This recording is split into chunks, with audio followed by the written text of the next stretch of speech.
Hello all, Tri-Glide Ed here. Heading out from Walmart over here in Clearbrook, Roanoke, Virginia. I think I'm going to take y'all on a little trip through downtown Roanoke. I was raised up in southeast Roanoke a long time ago. As a matter of fact, I was a child in the 50s and teenage years in the 60s. So I said, you know, back when I was a kid, probably like a lot of you folks, they didn't have all these shopping malls that they got now.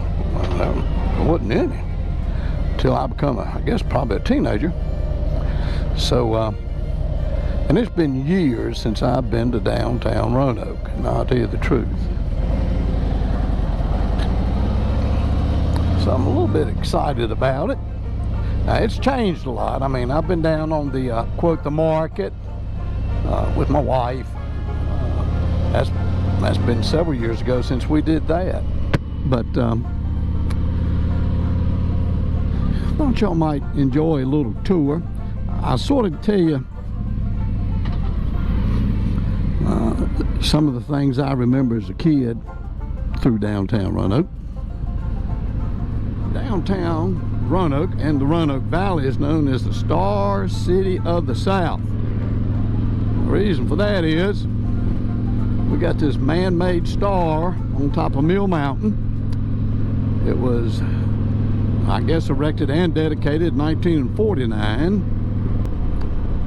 When I was a kid, that star, when this is in the 50s in Southeast, I'm sure some of y'all remember when it used to be, if you heard a siren, especially in the city, shoot, you'd see people going out, if they had a car, getting in the car, go see what's going on. But I guess nowadays you run out of gas pretty quick every time you heard a siren. But it used to be an anomaly, really,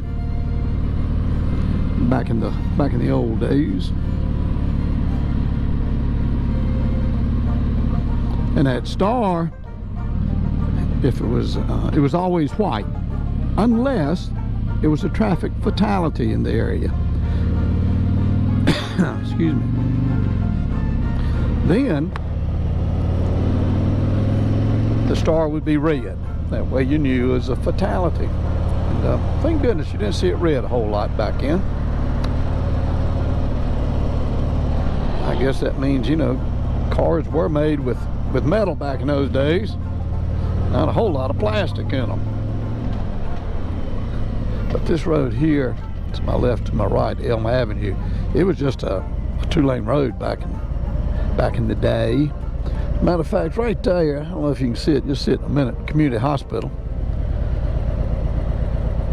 I know when I tore my leg up back in 1972, when I was really young and dumb and stupid and wrecked that motorcycle, when a lot of alcohol was involved, I mean a whole lot. My friends took me over here to community hospital. I lived in an apartment in Roanoke. They took me to community hospital. And I remember the last question that nurse asked me was, well, Miss Jackson, who you got insurance with? I said, I ain't got insurance. They set me out on that curb. And my friends come and got me, took me to my mama's. And next day they took me up to, well, I got a cab. Nobody told me. Took a cab to the VA hospital. And they admitted me. And I think I had to wait several days because of the swelling. But I tore the tendon, ligaments, and cartilage out of that knee. Well, I'm downtown Roanoke. That building right there that I'm looking at, that's the Patrick Henry Hotel. A lot of those rooms now, of course, they reconstructed the interior. I guess apartments, people buy them. Would that be a condominium? I don't know. I know people buy them. But this is downtown Roanoke.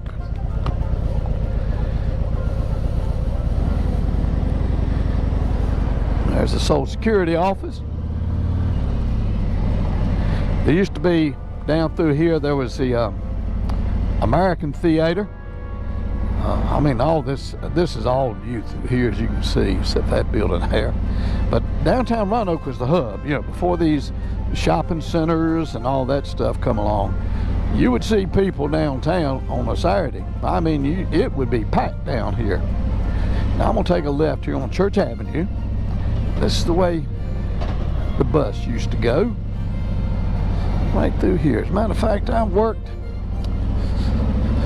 down here one time. Right down here on the right, it was a finance company. This right here, this building right here, used to be the S&W cafeteria. And my Aunt Adele would bring me and my sister down here every Christmas. We'd go to S&W and eat, and she'd let us go pick Mama out a birthday present. We didn't have the money, but she would pay for it. And I know it was only maybe a couple dollars. But like I say, I was a kid.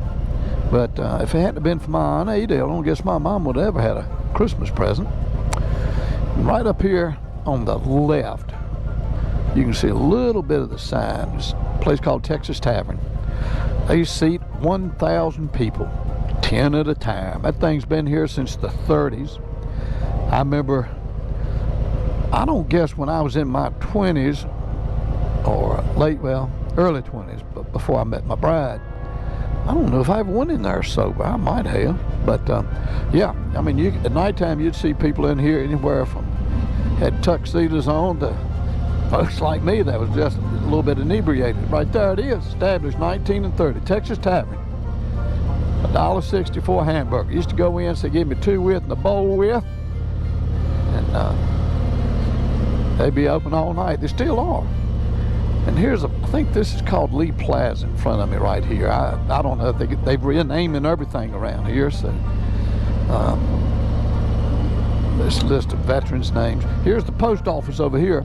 You know, they closed that post office down and sent everything to Greensboro. So if you mail a letter here in Roanoke and it's going to Roanoke, it's going to Greensboro, North Carolina first.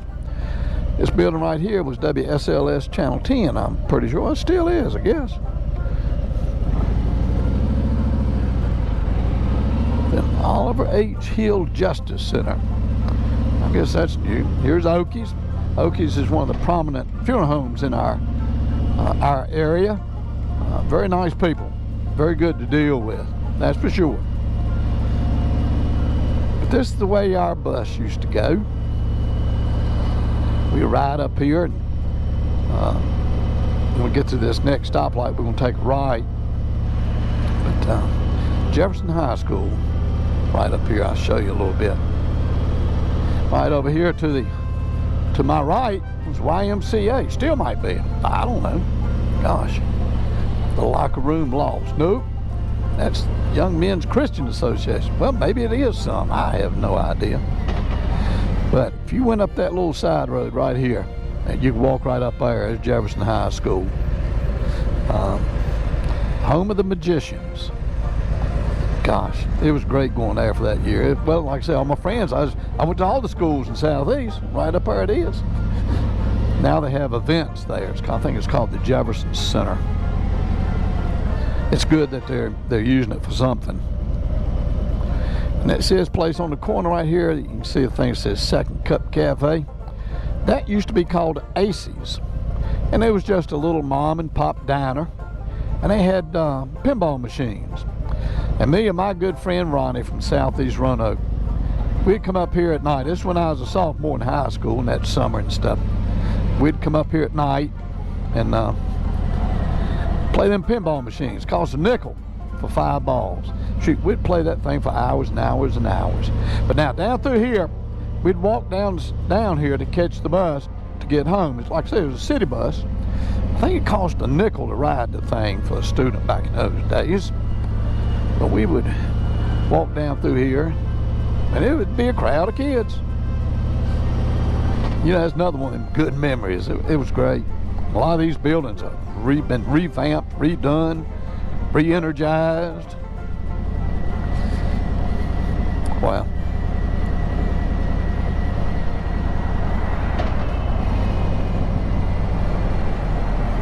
This is Church Avenue.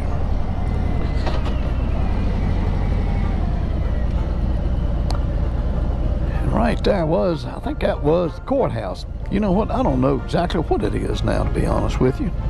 Still might be, it says municipal building up there, but they put that up there when it's built.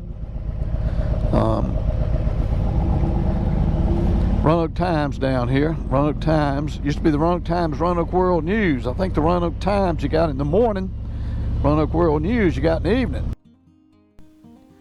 Thought I'd interject here a little bit. Coming down Campbell Avenue, as y'all saw previously, I said Church Avenue. Then I was listening to this, I said Ed. Yeah, this is Campbell Avenue. Used to be one way. The way I'm going right now was all one way. The building I just pointed at used to be called the Crystal Tower Hotel. All down through here, especially on school days, school evenings, kids walk down from Jefferson to catch the bus home. And this is one of the busiest streets, I guess, in Roanoke. Campbell Avenue, especially on the weekend. My gosh, it was crowded with people. Of course, like I said before, that was before all these shopping malls and things came to the valley. As I mentioned, Campbell Avenue used to be one of the busiest streets in Roanoke. It was the main thoroughfare. This is where the buses all come down, dropping off, picking up passengers, a lot of them down through here. But I know one thing, this part of Roanoke, it used to be when it come a little bit of rain, these streets would flood. I mean, it wouldn't be huge floods, but I remember walking into one of the stores one time. You had to walk in to get out of the water. It was just, it had a little issue with water drainage down through here, but they fixed it. All right, I'm going to get back to my original audio. Thank you. Right over here on my right used to be, this is where, Woolworths used to be right there. Maybe it still is. It's called Left of Center. No, Woolworths. Department stores down through here. And right here on the right, see where these iron gates are? Not gates, but those iron things. Right there was one of the bus stops where people catch a bus. And it'd be packed. It'd be people all over the place. It was great. Now we're coming into the market area. Down here is the place, the Roanoke Weenie Stand. If you want a good hot dog and you live in this area, you want to come to the Weenie Stand. Gosh, it was good. I know sometime Mom will go uptown when she get off the bus, and the bus stop for the city bus was right smack dab catty corner to our house. You could look out the window and see who was getting off. And we saw Mama have that little brown bag with them hot dogs. Oh, good gracious. It was like a T-bone steak. It was great. But now this is very nice down through here now. It used to be a whole lot of beer joints, still some, but most of them are a little, as my kids taught me, it's a new word I learned, I don't know, a couple months ago, bougie. You ever heard of bougie? But it was bougie. Right through there's a Roanoke Weenie Stand somewhere now, but right through here, the farmers used to line up down through there in the stalls. But that's where they would come, bring their produce, the meats, fresh vegetables, and all that sort of stuff. As you can see, I mean, it's some nice places down here now. Thought I'd interject again a little bit down through here on the market area. There's all kinds of places down here, as I mentioned, for people to go. They have nice restaurants, bars. I don't even know if they call them bars, but very, very nice places to eat, socialize. The market's been, and Roanoke City has really worked extremely hard, the folks, to make it a very vibrant type area. I know there's a nice art museum. The Taubman Museum is located down here. Really, it's a good place to come on on a night. If you want to take your bride, your girlfriend, your significant other down to Roanoke to enjoy a good meal, this is a good place to go. During the daytime, all these little shops are open. But yeah, Roanoke has put a lot of money into the market now, and it's a very nice place. Y'all come visit sometimes. Now we're going to take a left right here on the Williamson Road. We used to put $1 worth of gas in a vehicle. We'd ride from Lindy's on Franklin Road to Lindy's on the other end of Williamson Road here. Then we'd repeat that process. Everybody would drive through. If there's room, you might pull up for a while and talk. No, there's Roanoke, excuse me, Hotel Roanoke. That's I don't know if the railroad built it or bought it, but we're heading up Williamson Road right now. Williamson Road, back when I was a teenager, as I think I mentioned before, we would ride from Lindy's on Franklin Road to Lindy's on the end of Williamson Road up here. Visit, drive through, see who was there, then turn around, head back to Lindy's on Franklin Road, and repeat several times in the night. Of course, now I'm old enough to remember, and maybe some of you folks are, the cheapest I remember gas was about 17.9 cents a gallon for regular. I think high test or 100% back in those days. There wasn't any unleaded. I think high test, the lowest I remember was like 21.9. But yeah, we used to ride this road, and I'm not going to bore you to tears just riding up through here now, but on a Friday night and a Saturday night, this was the place to be. They had all these restaurants. You had Toots's. I think it might have had a pool hall at one or two, and yeah, it was great. If you had a $5 bill, you could put you about $1 worth of gas in a vehicle. You go get you something to eat, and you're going to have money left over at the end of the night. But yeah, we used to burn this road up. I'm headed to BJ's Wholesale. Get my coffee. They got a, I guess I'd call it a house brand coffee, reasonably priced, but it was very good. As a matter of fact, it's worth a ride over here just to get that. And this is going to end our video today. I just want to give y'all basically the ride through Roanoke. That was where I was raised, and I said I need to carry the folks there. So I hope you enjoyed it. I enjoyed telling y'all about it. All right, y'all take care. Bye now.